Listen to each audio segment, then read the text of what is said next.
स्वागत है। आज हम भगवत गीता के एक बहुत ही दिलचस्प अध्याय पर बात करने वाले हैं। जी, छठा अध्याय ध्यान योग। हाँ, ध्यान योग। हमारे पास गीता के कुछ खास अंश हैं इस पर और कोशिश रहेगी कि इस प्राचीन मार्ग को मतलब ध्यान के जरिए आत्म साक्षात्कार को थोड़ा समझें। बिल्कुल, और ये सिर्फ यूं ही चुपचाप बैठने के बारे में नहीं है जैसा कई लोग सोचते हैं। सही कहा। इसमें तो कर्म, मन, आत्मा, इन सबको साधने की एक पूरी प्रक्रिया है। हाँ, तो फिर कहाँ से शुरू करें? सबसे पहले श्री कृष्ण के अनुसार ये योगी या सन्यासी होता कौन है असल में? ये एक बहुत अच्छा सवाल है। कृष्ण यहाँ साफ करते हैं कि सिर्फ काम छोड़ देना या कहिए कर्म का त्याग कर देना सन्यास नहीं है। अच्छा, तो फिर क्या है? वो कहते हैं कि जो फल की इच्छा किए बिना, मतलब नतीजे की परवाह किए बिना अपना कर्तव्य करता रहता है, वही असल योगी है, वही सन्यासी है। मतलब कर्म करना छोड़ना नहीं है? बिल्कुल नहीं। देखिए, कृष्ण तो कहते हैं ना हि कश्चित क्षणम अपि जातु तिष्ठत्य कर्मकृत। कोई एक पल भी बिना कर्म किए रह ही नहीं सकता। ये बात तो बहुत गहरी है।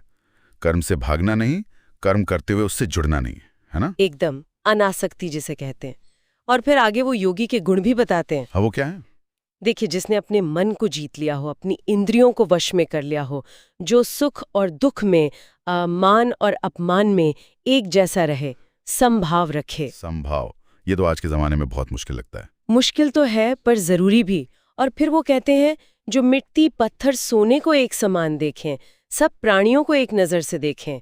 ये जो भावनात्मक संतुलन और समदृष्टि है, सोचिए आज कितनी जरूरत है इसकी। बिल्कुल सही बात। अच्छा, फिर इसमें ध्यान की जो विधि बताई है वो तो कमाल की है। हजारों साल पहले इतनी डिटेल में। हाँ, बहुत व्यवहारिक है। जैसे जगह कैसी हो, एकांत हो, पवित्र हो, शांत हो। और आसन? आसन भी स्थिर हो, न बहुत ऊंचा न बहुत नीचा, कुश, फिर मृग चर्म, फिर कपड़ा बिछाकर। और बैठने का तरीका भी बताया है। शरीर, गर्दन, सिर एकदम सीधे, अचल, स्थिर, ताकि मन भी स्थिर हो सके। हाँ। और दृष्टि नाक के अगले सिरे पर, इधर उधर नहीं देखना। ये सब बाहरी तैयारी हुई। फिर मन को कैसे साधना है? उसके लिए कहते हैं सारी इच्छाएं, सारे संकल्प छोड़ दो। मन को धीरे धीरे बुद्धि की मदद से परमात्मा में टिकाओ। वही रोक कर रखना है मन को, और कुछ नहीं सोचना। हाँ, अभ्यास से वही रोकना है। और साथ में जीवन में संतुलन भी जरूरी है। संतुलन मतलब न बहुत ज्यादा खाना, न एकदम भूखे रहना, न जरूरत से ज्यादा सोना, न बहुत कम जागना, वो मध्यम मार्ग। अच्छा, ये सब सुनने में तो ठीक लगता है, पर मन तो काबू में ही नहीं आता। अर्जुन भी तो यही कहते हैं ना? बिल्कुल। अर्जुन का सवाल बहुत स्वाभाविक है। वो कहते हैं ये मन तो हवा जैसा चंचल है कृष्ण, इसे कैसे वश में करूं? बहुत कठिन है। हाँ। और इस पर कृष्ण का जो जवाब है वो शायद इस पूरे अध्याय का सार है।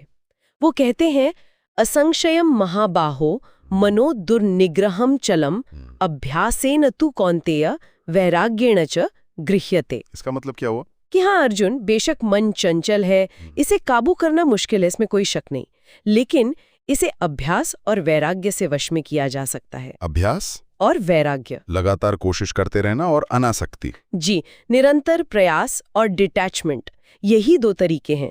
तो जब कोई योगी इस अभ्यास और वैराग्य में सफल हो जाता है तो फिर क्या होता है? उसे मिलता क्या है?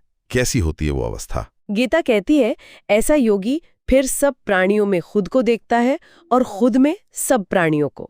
सर्वभूतस्थमात्मानम सर्वभूतानि चात्मनि। हाँ, उसे हर जगह ईश्वर ही दिखता है।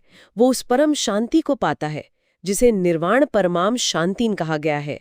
और आखिर में मोक्ष, ये सिर्फ एक विचार नहीं, ये एक अनुभव है ब्रह्मांड के साथ एक हो जाने का। शायद इसीलिए ध्यान योगी को तपस्वी से, ज्ञानी से और कर्मी से भी श्रेष्ठ कहा गया है। हाँ, बिल्कुल। श्लोक है ना, तपस्विभ्यो अधिको योगी ज्ञानिभ्योऽपि मतो अधिकः कर्मिभ्यश्चाधिको योगी तस्माद् योगी भवार्जुना। तो क्यों है वो श्रेष्ठ? देखिए, क्योंकि ये सिर्फ बाहरी क्रिया जैसे तपस्या या सिर्फ ज्ञान इकट्ठा करना या सिर्फ कर्म कांड करना, इनसे आगे की बात है। ये अंदर का अनुशासन है, आत्मसंयम है। मतलब आंतरिक परिवर्तन पर जोर है। हाँ, परमात्मा से सीधा जुड़ाव। ये जानना या करना नहीं, बल्कि होना है, उस चेतना में स्थित हो जाना। और फिर अध्याय के आखिर में भक्ति का भी जिक्र आता है ना? जी हाँ। कृष्ण कहते हैं कि सारे योगियों में भी जो पूरी श्रद्धा से, प्रेम से मुझ में मन लगाकर मेरा भजन करता है, वो मुझे सबसे प्रिय है। योगिनामपि सर्वेषां मद्गतेनान्तरात्मना श्रद्धावान भजते यो मां समे युक्ततमो मतः। बिल्कुल। तो मतलब ध्यान का मार्ग भी हृदय के भाव से, ईश्वर के प्रति समर्पण से जुड़ सकता है। जी। ये कोई रूखा सूखा रास्ता नहीं है। तो कुल मिला के ध्यान योग क्या हुआ? मन को साधने का रास्ता। हाँ, मन को साधना, उसमें समता लाना, स्थिरता लाना, और ये सब होगा अभ्यास और वैराग्य से, और इसके जरिए परमात्मा से जुड़ना। एक पूरा व्यवस्थित मार्ग है ये। और अंत में एक सवाल शायद हम सबके सोचने के लिए छोड़ सकते हैं। जरूर। गीता कहती है कि मन ही सबसे बड़ी रुकावट है और मन ही सबसे बड़ा साधन भी। तो अगर हम सिर्फ मेडिटेशन के वक्त नहीं, बल्कि अपनी रोज की जिंदगी में, अपने काम करते हुए, लोगों से मिलते हुए, अगर वैराग्य का यानी अनासक्ति का थोड़ा अभ्यास करें, तो क्या दुनिया को देखने का, उसे अनुभव करने का हमारा तरीका बदल नहीं जाएगा? ये तो बहुत दिलचस्प विचार है, सोचने वाली बात है। जरूर सोचिए।